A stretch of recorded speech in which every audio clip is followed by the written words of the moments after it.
I've already been able to get my hands on a hybrid wired/wireless gaming mouse, the ROG Sparta from Asus, so I had an idea of what to expect going into my review of the Logitech G900 Chaos Spectrum. It's a mouse with a similar idea of providing high-end performance in either wired or wireless mode, but in a dramatically different implementation. While the ROG Sparta went for beefiness and durability, the G900 has opted to go the sleek and agile approach. And just like when trunks fought Cell, we all know that in competitive environments, agility usually means victory over pure brawn. Now let's take a closer look at this nimble mouse.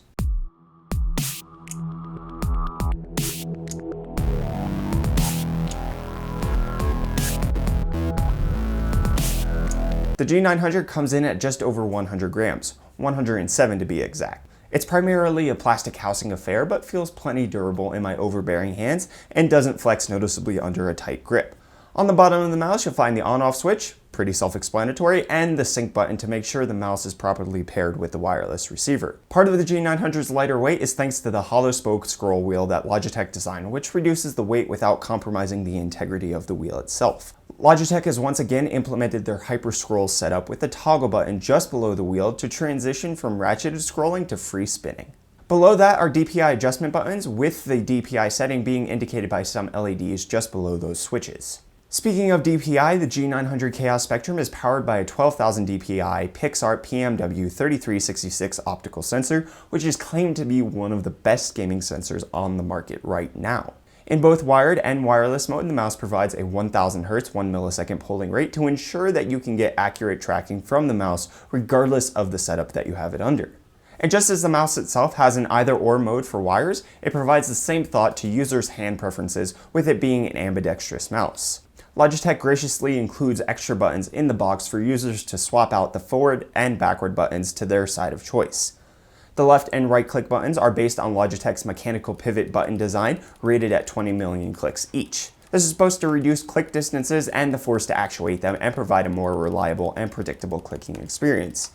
And while the clicks felt full and proper, I'm not really capable of testing the accuracy of those claims. Battery life on the G900 is claimed to be 24 hours with a default RGB lighting setup and 32 hours without the lights, which is fairly representative of my usage of the mouse, if actually a bit understated. Logitech provides simple tracking of battery life and other features in their handy Logitech gaming software. In the software, you'll be able to see the remaining battery life, program the buttons to however you see fit, save different profiles on the inbuilt storage, modify polling rates and acceleration, and adjust the RGB LED amongst other things. Logitech has long had this gaming software executed pretty well, and that hasn't changed with the G900. Just a slight gripe on the RGB LED though. The only region they are placed is where your hand covers them up. For me, at least in wireless mode, it just makes more sense to turn them off in the first place, as you'll be wasting battery during playtime not being able to even visually receive their beauty. I mean, what?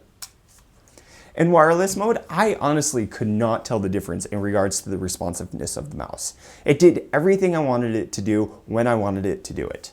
And according to Logitech's statements, it's even more responsive in this mode than some wired mice on the market. For its wired setup, Logitech has included a 1.8 meter long soft braided cable, which doubles as both the USB data interface, but also the charging cable, all done via a micro USB interface. The Logitech G900 Chaos Spectrum claims to be one of the best and most advanced gaming mice on the market today, regardless of what mode it's in. Unfortunately, I don't have the equipment means or technical acumen to test out all of the claims that Logitech makes about the mouse. If you want to see more of that, you can check out this Linus Tech Tips video where Logitech shows, using their own equipment, how the G900 can rival or outperform current wired gaming mice based on latency and the like. However, what I can guarantee from my perspective is that I couldn't tell that the mouse was wireless at all in terms of responsiveness in gaming. The ambidextrous design is reasonably comfortable for my claw grip, and the mouse was lightweight enough to never hinder me from moving it how I wanted it to go. However, this is a professional gaming mouse, something of which I'm barely capable of saying whether it makes a huge difference in my gameplay. Based on Logitech's provided data regarding the G900's latency and ability, and my own experience with it, it's a mouse that I can absolutely recommend if you're in the market for a wireless optical sensor gaming mouse with no compromises. Personally, the size of the mouse was a bit too small for my taste, so I won't be itching to get one.